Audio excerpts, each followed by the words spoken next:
Hello everybody and welcome back to The Journey. Recently, myself and Silver and Gold Stack Attack went to Pinehurst, North Carolina to Pinehurst Coins to interview the owner and CEO, Mr. Vincent Wade. We had a wonderful time. It was amazing to go over there and see everybody. They gave us a complete tour. We didn't get to film inside other than the interview. It is a secure facility, but it was insanely impressive and I can't wait to go visit again. But I do have to say, I got a little overexcited and didn't get any extra B-roll filmed while we were there.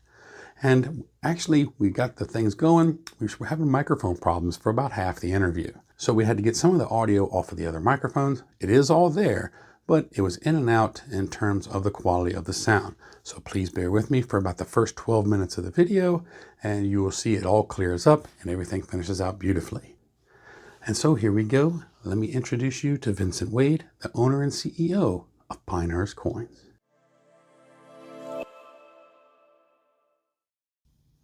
Well, I hope everybody's having a good day here in YouTube world. I'd like to welcome Neil from Stack Attack, and we have Journey. They're gonna do a brief interview with me at Pinehurst Coins here. And for those that don't know myself, I am Vince Wade, President and CEO of Pinehurst Coins. We've been looking forward to this for a while now. We appreciate your time, definitely. It's wonderful to be able to meet you and hang out with you a little bit today. Thank you. Really glad you guys took the time to make the long journey to Pinehurst. I hope the ride wasn't too bad and you saw a lot of pine trees. There's plenty of them out here, that's for sure.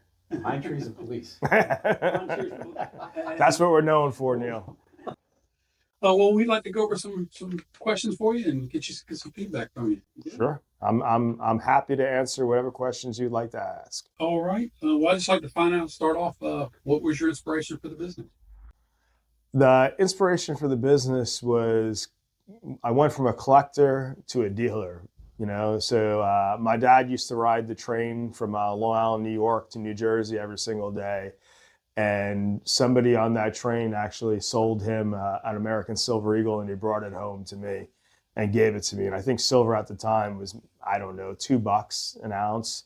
Oh, wow. And I can remember as a kid getting the newspaper and looking in there what silver was worth. You know, back then there wasn't the internet and we could go and look every single day. So I'd look in the newspaper and see what it was worth.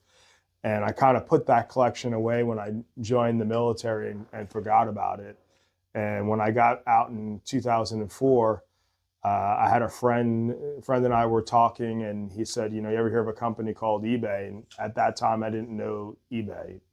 And, you know, I got on eBay that night and started looking around on there. And I did what we all do when we get on eBay the first time. We start looking at items we have and what are they worth? Mm-hmm. And I found the American Silver Eagles that I had, and I just started buying and selling them from there. And you know, ended up where I am today. So it's a heck of a way to get started. Yeah, it was an interesting way. So wow. So you guys are focused on the precious metals, gold, silver. You do palladium, platinum. We do. So one of the major products when I actually first started out was the palladium rounds. They were the Stillwater rounds. I don't know if you've ever seen them or not. Mm-hmm. So they were done by Northwest Territorial Mint. And I used to do those because, you know, when I first started out, gold was very expensive and platinum was even more expensive. And palladium at that time, I think, was about $150 an ounce. So I used to do a lot of transactions in those palladium rounds. But today we trade in them, but they're not one of our core products. And what kept you away from a lot of coin shops or a lot of coin and bullion companies? They tend to branch out. Some will go into jewelry, precious, you know, stuff like that. What prevented you guys? You just focusing on the metals, correct? Yes. So I had a mentor early on that told me do one thing and do it well. Right. So we've obviously expanded into different segments of the market. But we don't, you know, I think it's difficult for an entrepreneur to stay focused. They want to do everything all at once. So it's been a great amount of discipline displayed by focusing on one product line, getting proficient at that product line, and then moving to the next product line. Right. I'm sure you've been in coin shops across the country. you walk in and like half the store is jewelry and the other Right. half, raccoon skin. Over here is some bullion. Look, I think local coin shops are absolutely fabulous, right? Sure. It's like going on a mini vacation, going in there, being able to talk to them about the things that we love and we love to collect, but you got to take it with a grain of salt, right? I never ever say anything negative about pricing at a local coin shop because some of them are very successful and some are struggling, and they're selling raccoon skins, jewelry, or whatever they are, branching out to try to generate revenue. I mean, it takes a tremendous amount of operating expenses to keep those shops open, and if they're not actively selling online, it makes it difficult, right? Just the brick and mortar. The brick and mortar aspect in this world is different, right? Yeah. 100%. Sure. I think what's holding a lot of them together is the eBay stores, Correct. the online websites, Yeah. selling online basically. And you guys have branched well into eBay, Right. and we've got Bella here who has even begun to do eBay lives. Yes. Hi. I'll let Bella speak Hi, on Bella. eBay Live. So. I'm Bella. I'm in charge of the eBay Lives. eBay Live's been really great for us to kind of like build a relationship with our customers and provide a very fun experience. Any questions about it? Any specific questions? What made y'all decide to go with the eBay Live instead of some of the other platforms? eBay Live reached out to us and asked if we would, shoot some content and do that. And, we talked it over quite a bit here. Again, we like to focus on what we know. And we felt that the customer demographic there was something that we hadn't been reaching. So, we talked internally, and Bella was pretty much the trailblazer on that. I mean, she hit the ground running. She thoroughly enjoys it. She loves the interaction, and she's grown quite a big audience. I mean, I would say I don't watch it as much as I used to, but a bad show for them is probably 300-400 people viewing or something. Or Yeah. Yeah. Oh, Right. that's terrific. Yeah. So she has a great audience, and sometimes we have, I've seen it as high as like 5,000. Yeah. So, I mean, That's it's, amazing. yeah. It's definitely really fun on there. It's the best job I've ever had. I just have to say that. But I love eBay Live. It's the best thing about my job. So That's wonderful. Perfect. The new world direction. Yeah. Yeah. Everybody's doing his lives on everything nowadays. ours is definitely educational, but it's very entertaining, I would say. I've seen you guys. Yeah. That's a big thing is You have fun with it. being able to do it as a successful business and keep it entertaining at the same time. Right. Challenge as well. So It is. It very much is a challenge. So we have to keep it professional, but we also want it to be entertaining, right? So. That's why we yell Buffalo into the microphone. so what about, we were talking a little bit earlier about your Legendary Warrior series. So what inspired that, and who's producing it for you? So the inspiration for the Legendary Warrior series is actually the Silver Buffalo.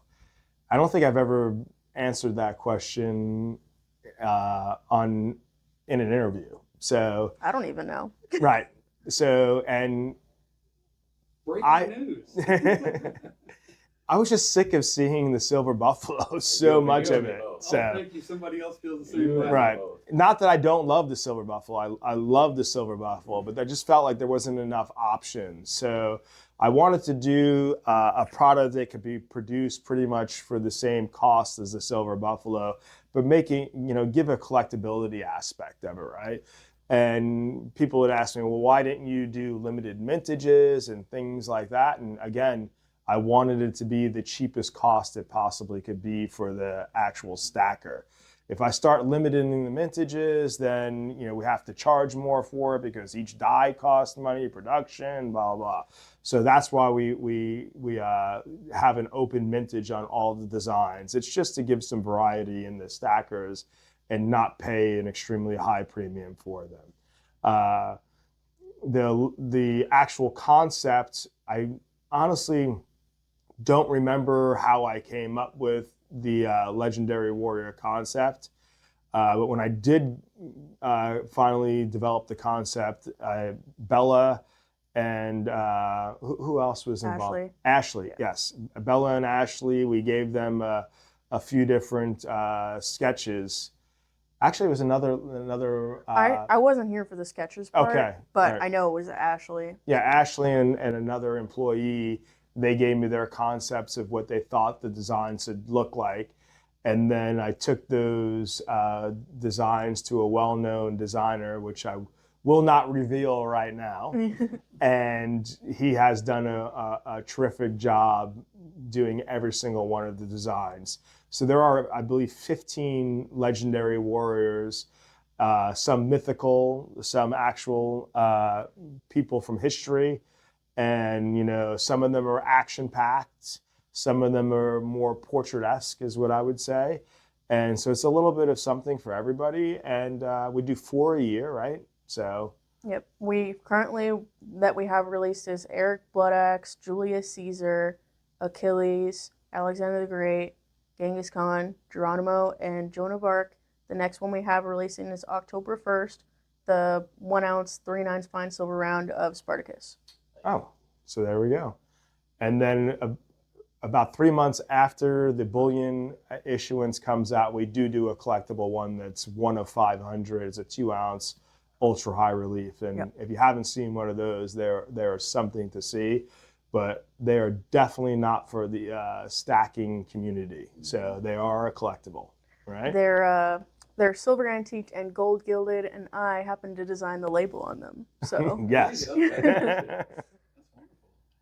Are you and your staff stackers? And if so, what's your preference? Okay. So I don't know this to be correct or incorrect, so I'm going to say that some of my staff stacks and some of it doesn't. Because it's not something I typically talk to them about. Right. For myself, personally, I have a large silver position. So I did own some, well, let me rephrase that. My wife owned some gold, but I believe she sold the remaining of it a few days ago. So, and that is not telling you guys to do that or not do that. I don't even know why she did it. So I'm just telling you at this particular moment, I don't own any ounces of gold personally, but I do own a very large position in silver. And it's low premium stuff. It's literally just silver. So you stack it for weight. It is 100% for weight. So I own 1 grain of gold. I actually just picked up my first 1 ounce gold on Monday. Okay. And it was a pre-33 Right. double eagle. And but I mean, I've been saving. It takes a lot to get one of those, and so it took a while to get it. You know, a lot of people talk about gold silver ratio, things like that. I mean, for me, I've always been very bullish on silver. And, you know, if you don't have the ability to store the silver, meaning that you just have acquired so much, that's probably when I would tend to go towards gold. Mm-hmm. But this is just my personal opinion. This is not Pinehurst Coins speaking. This is just Vince speaking, right? So that's my opinion, that I tend to lean towards silver until it becomes a weight issue, and then I would transition into gold. And I think the most important thing to say about gold, and this is from Pinehurst Coins also, if you're going to buy gold, you need to buy the highest denomination that you could purchase, right? And I mean by what fits your budget. You really want to tend to stay away from 1/10 ounce, quarter ounce, half ounces. Premiums. The premiums are going to get you, right? So if your budget is towards that, maybe you want to be more towards the silver side. So the premiums are just astronomical on the fractional gold. So. Absolutely are. One of the arguments about fractional gold, though, and you'll hear it all the time in the community, is that if it came down to it, not saying it will, Sure. if it came down to a quote-unquote SHTF, Yep. fractional gold would be better than full ounces of gold because of bartering situations and whatnot, even despite the premium. Right. So I fully agree with that statement. it's one of the reasons why I call 90% silver the duct tape of the industry, right? It fits all scenarios. 100%. Right? Yep. So you could break it down, you could sell small quantities, large quantities, but again, everything is predicated on premium. So at one point, 90% silver premium was astronomically high. That was ridiculous. When I first entered this industry, 90% silver was being sold retail for less than spot. And that's where they got the name junk. That's it, yeah. So it's been interesting that junk silver is being sold for tremendously high premiums. That's not the case right now. It's palatable at this moment, right? So there's nothing wrong with having fractional silver, fractional gold. There's exceptions to every single rule, but what I'm saying from an overall strategy of stacking, fractional gold, fractional silver, I wouldn't base my strategy off of that. I would definitely be flexible and diversify a little bit to fit all these different scenarios that we can come up with in our mind. But the core of the stack should be predicated on the lowest premium items, right? So we're trying to put away weight. And if you say, well, I don't stack that way, I like to do it that way, there's nothing wrong with that. I just think from the principle standpoint, you have some collector in your blood, and that's driving your stack in that particular way. And there's nothing wrong with that, right? So for me, stacking, true traditional stacking is unemotional. It is just putting away as much weight as you possibly can. And, sometimes people have a negative view on that, and that's fine. But, there's 80 different shades of stacking. Yep, and for sure. That's the truth. And sure. Nobody has the right answer. But stacking, putting the most amount of weight away for the lowest possible premium. So That's a true definition. 100%. For sure. Yeah. Well, when you first got started, when you very first started Pinehurst, what was the size of that compared to now? When I first started Pinehurst, it was just myself. So you started as a one-man show? I started as a one-man show, correct. I was buying and selling coins on eBay. I'd visit the local coin dealers, do all that type of stuff. The bullion aspect was I was buying, larger blocks of bullion from, national dealers, and then breaking them down to individual lots for people. I probably went by myself for 3 or 4 months, and then I hired my brother, which he actually still works here today. So he's the first employee at Pinehurst Coins. Cool. And he's still here today. And and let's revert back to my wife played as employee number 2, really, but she's not really an employee because she wasn't being paid. So yeah, we operated Pinehurst Coins, which was actually called K's Precious Metals, was the first name of the company. I didn't know that. You see, you didn't know that either. Learn Bella. something new. And that was because my daughter's name is Christiana. So we named it K's Precious Metals, which was very complicated for people to get. And, we rebranded it about 2 years later in 2006 and named it Pinehurst Coins. So K's Precious Metals was the name when it was an apartment in Fayetteville right after I exited the military. And so how many employees do you have now? I would need to get advised on that one. But Significant growth then, yeah. I think it's 56. it could be 56. So it depends on who does the right thing or the wrong thing today, right? Fantastic. Oh, good deal. All right. So we already know that you're stacking for weight. Right. But is there anything in your stack, anything in your collection that stands out as a piece that you just would not part with? Anything with emotional attached, anything intrinsic to you? There is. So and it's not precious metals related. And I'm gonna just tell the story, I guess. So being an entrepreneur in this business typically starts with being a collector, right? So I have a passion for these particular products. I buy and sell them. I made a vow to myself a long time ago that I would stop collecting, because it's very difficult to say, draw the line here. This is what I'm going to buy and sell, and this is what I'm going to collect. So I actually sell everything that I collect, but I don't sell gifts typically, right? So it's got to, I don't know the year or when it is, but a good client of mine, which is now a great friend of mine, he gave me 3 Bitcoins.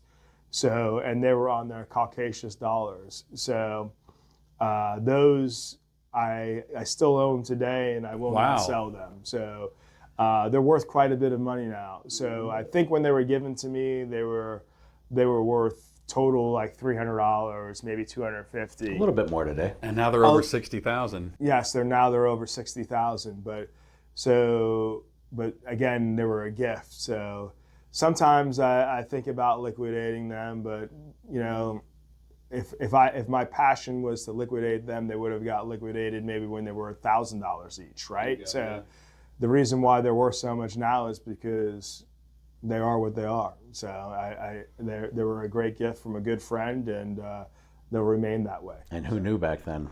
You've heard the story of the guy who bought the pizza with his Bitcoin. Yes, absolutely.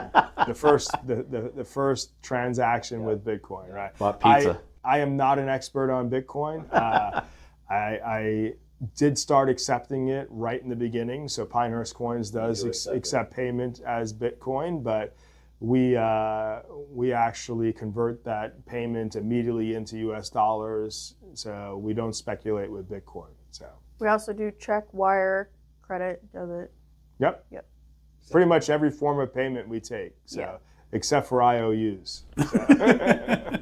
I'll pay you tomorrow for some gold today. Exactly. Yes. Well, other than Silver Eagles, what's your bestseller? Other than Silver Eagle. Or are Silver Eagles even your bestseller? Oh, yes. They are, by Silver far. Eagles are by far our bestseller. I mean, there's nothing even close to comparison. Right. So both on the collectible side and on the bullion side. So the bullion side, Silver Eagle, and on the collectible side, it's the graded Silver Eagle. Another high velocity item for us is the Legendary Warriors. So there are a tremendous amount of other dealers that sell the Legendary Warrior series. So there's a good two-way market on that item. And, you know, I would say that that's probably second to the American Silver Eagle as far as quantity, not top line numbers though. What, how popular are the Maples, Krugrands, Philharmonics? Do you deal a whole lot with those? Yeah, we sell all of them in you know, high volume. You know, during the silver squeeze and also during production issues, well, I really wouldn't call it production issues. It was really the demand was just quite high. A lot of people tended to lean towards the Maple Leafs, and then they started going out of stock, and then the Philharmonics, and you know, every other sovereign and Britannias. Yeah. So they're good, and they're high volume items for us. They're core items, but it's not even a fraction of what you see sold in American Silver Eagles. Wow. So, you know, for every 10,000 ounces of American Silver Eagles, we might sell 500 of a Maple Leaf. Really? Oh, it's that much of a difference. Wow, that's funny, because when I first got into stacking, I actually chose the Maple as my stacker, only because it was lowest premium. It was low premium. Yeah. It was cheaper. It was an ounce. It was 4 9s. Right. And then I discovered the milking issue, and I went off of them. And of course, then 2018 rolled around, and they introduced Mint Shield, and they didn't knock it out completely, but they did a great job. Yeah. So milk spotting on Maple seems to be a thing of the past for the most part. Yeah, I think the components to stacking that people are familiar with is obviously premium, right? For sure. And they're familiar with the bid and ask on the actual metal, right? But you know, one of the ones that we tend not to talk about as often, but I believe is the most critical of the components to stacking, is the spread. For sure. Mm-hmm. So the spread is the difference between the buy and the sell, right? So even though we have a low premium item, It might not be the best avenue to stack with because it might have the largest spread. But again, there's no absolute answer to this, because you might be a stacker that believes premium means absolutely zero because you're not going to sell until silver gets to $100 an ounce or $75 an ounce. And unfortunately, I don't have a crystal ball where I could say when it's $75 an ounce, the premiums for silver eagles are still going to exist. Yeah. I've been in, there's been time periods where silver has skyrocketed and the premium just drops off, right? So, but for transactional investing, meaning somebody that is going to go in and out of the product quite frequently, the spread becomes very important, right? The smaller the spread affords you the higher probability of being successful, right? Right. Long term, I don't necessarily believe that applies, because again, you could be selling it 25 years from now. Who knows what the premiums will be? It's just another variable, just as the silver and gold price would be. Yep. Well, speaking of silver and gold, both of those, what's your most popular sizes? The 1 ounce. For both on By both sides? far, the 1 ounce. Absolutely. So not a whole lot of fractional action going on with gold. I talk about things in percentages because, the volume is quite high. So if I said, last year we sold, and these are just fictional numbers, but if I said we sold 5,000 1/10 ounce pieces, then I would be saying we probably sold, 25,000 1 ounce pieces. I mean, again, the fractional is a niche part of the industry. Like, if I was to say, like, what are the proper denominations to invest in silver, I would say 1 ounce, 100 ounce, 1,000 ounce. I don't need everything else in between. It's okay to buy if it's bought at the right price, but there's no real, from just an investment in silver, there's no reason to do it. I mean, how many 1 ounce rounds do you need? Yeah. Right? Once you hit that, how many 100 ounce bars do you need? And then once you hit that, then why not just buy the 1,000 ounce bars, right? Most bang for the buck. Again, that's my personal philosophy. Right? Well, the bigger the amount, the lower the premium. The lower the premium, right? So when we go to just the definition of stacking, that's the way that I look at it. And there's nothing wrong. I mean, you go to your local coin shop and they have a 20 ounce silver bar and the premium is low. By all means, grab it up. I mean, there's nothing wrong with the odds and end, but again, those are all variables that we can't control. And you could make one statement and be proved, wrong with 30 different scenarios of what if this happens. Exactly. So I'm trying to hit the area with the most probability of success. So we talked a little bit about platinum and palladium already. We all know that it was a lot higher at one point, and just last year. Yes. What are your thoughts on the massive? I mean, we're talking massive because at one point, palladium and platinum were both down in the 800s an ounce, and we've seen platinum in the 2000s. We saw palladium even higher than that in the 3s not too long ago. What are your thoughts on the fall of those prices? Platinum and palladium for me have always been an outlier. Okay, the world deposit of platinum and palladium is beyond the U.S. control. Now, don't get me wrong, we do mine some of it. That's what scares me on that particular product, and I think that's what adds to the volatility of those particular items. Palladium is primarily Russia, if I'm not mistaken, and you know how that goes. Again, it's beyond our control. Absolutely. And I think that's really, nobody really knows how much has been taken out of the ground, right? So I'm not speaking about any type of conspiracy theory or anything like that, but I mean, there's a lot of things going on in the world right now, and the price of palladium has come down a lot. So maybe somebody's selling a lot of it. I don't know. I mean, it doesn't typically come down for no reason. So very true. Very true. I actually traded in all my, I had platinum. I held a few ounces of platinum, and I actually traded it for gold. Right. Back in the day, before it went really far, it dropped in price. I'm kind of thankful that I actually pulled that trigger when I did. Yeah, when I first got started, the most expensive metal excluding rhodium and other obscure ones, but was platinum, and then it was gold, and then it was palladium, and then it was silver. And they've kind of jockeyed around all over the place, which is not typical for this industry. So, just the one left to go, and that would be your unique way that you do with your customers that come in to purchase in-house. What made you decide on that layout and that format? So we were more of a traditional coin shop in the beginning for a short period of time, but we're really a national company and cater to the whole nation. We don't ship outside of the United States for security reasons, and we wanted to still be able to have our local customers have a place to come in, right?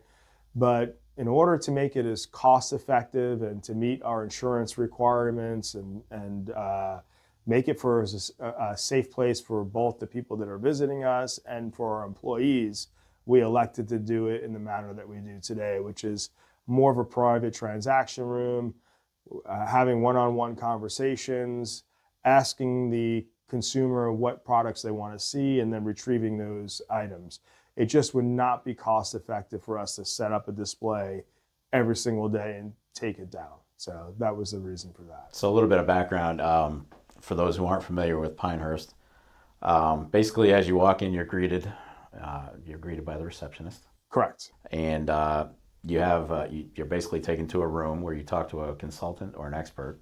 Correct. You go over what you're looking for, and I'm just backfilling for the people that aren't familiar. And then they go back, they take what you want. It's not like a boutique where you can window shop. Correct. So there's nothing on display. Right. There is absolutely nothing on display. It's all displayed on the website. Right. So what people do is they peruse the website, and then they come in and say, I'm interested in these 5 items. And then they go pull those items out of the vault and allow you to look at them.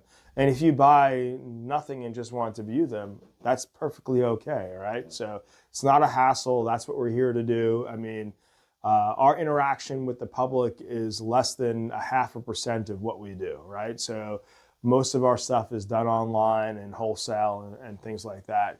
We love have people coming to visit us, and it's an interesting experience for everybody that's involved. I like I said, when I first found you guys, just did a Google search, coin shop near me, and I walked in and it was completely different. It's a unique experience in itself. Right. But not anything negative about it at all. I think it's great that you're paying that much attention. It's one-on-one. Right. Where you'll get that at a coin shop. Right. But not that unique interest where, hey, what can I get for it? What can I show you? What exactly are you looking for? What can we help you with today? Right. Whereas coin shop dealers are like, yeah, tell me what you want. Look around. What can I help you with? Whatever you want. But I mean, there's a positive to both sides. There is. And because of the situation that we're in and what we do, we try to make the best of it. So. And you have no worries about smash and grabs. We don't have worries about smash and grabs. So a lot of the local shops, they are really concerned about that. As they should be. Oh, sure. And as a result, one of the guys I favor up in Raleigh, he'll put out a little bit, but he doesn't. You need to know what you're looking for, right? Because he's deathly afraid of the smash and grabs. Correct. So his store was already hit once at night. Okay. They tried to chain it up to a truck and rip the safe out the front door, but yeah. So he doesn't put out a whole lot, and I think a lot of folks are kind of gravitating toward that.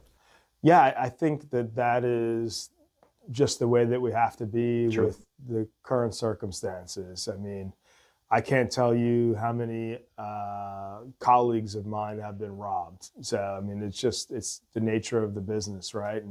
And that's my job to make sure that we're providing a safe workplace for the employees and the actual consumer that stops by here. Yeah. So that's why security is paramount here at Pinehurst Coins, and that's another reason why we don't have the bars just out displayed. And speaking of security, I'm not going to go into detail. You gave us the tour. Right. Not going to go into detail on your security systems, but you're very well protected here. So yes. There's no question. Yep. A lot of backups and a lot of systems in place. That's correct. So very impressive setup all around. Thank you. For sure. I'm glad you guys enjoyed it. We did. We had a good time. Well, those are all the questions I believe we had, right? Yeah, just is there anything you'd like everybody to know, or Anything about Pinehurst you'd like the No, public I to mean, know? for me, again, I'm just happy that you guys came out to visit with us, spend some time speaking about what you do and what we do. Thoroughly enjoy it, and would love for the individuals that are watching this to check out Bella on eBay Live. So, Yeah. Bella, when is the next eBay Live show? We have shows every business day except Tuesday at 4 p.m. Eastern Time. Also, we have a documentary coming out. That's in the right. Forgot to fall, talk about that. Oh, yes, there's Yeah. a documentary coming out for Empowered, hosted by esteemed actress Meg Ryan. and we'll have links to that on our website when Yeah. that comes We'll about. link it as well. we'll link it in the video as well. Perfect. Thank you. I appreciate that, guys. Yep, we'll have all the contact information for y'all here in the videos as well. So if anybody needs to get in contact, they'll have direct information. Perfect. If you are interested in getting any of these amazing pieces from the Legendary Warrior series, they have generously given us a code for their 5-piece set. The lot includes the first 5 releases of the original series, including Eric Bloodaxe, Julius Caesar, Achilles, Alexander the Great, and Genghis Khan. Each silver round is 1 ounce of 999 fine silver, and these are minted at the Silvertown Mint. So if you are interested in getting that 5-piece set, head on over to their site. We'll have a link for it down in the description below. And at checkout, use the code SILVERLEGEND. And with this code, you will get $15 off of that set. This code is good until the end of the month. So y'all, if you're interested, go over there and check it out. This is absolutely a set that I'm going to make sure I get every single piece to, and I'm absolutely loving it. We really appreciate all the time and hospitality that we were given while we were there. It was an amazing visit, and we are looking forward to possibly going back in the future. It was such a wonderful time, and hopefully all of you will enjoy it as well. So don't forget, if you want any info about Pinehurst coins, the information for them will be linked down in the description below. You'll find all the information for their website, for their eBay, and you will also find a link to the Empowered, which is a documentary that, again, is being hosted by Meg Ryan. So y'all make sure you check all that out when it airs. But until next time, remember to like and subscribe and comment down below. And remember to follow along on my silver journey. We'll see you in the next one. God bless.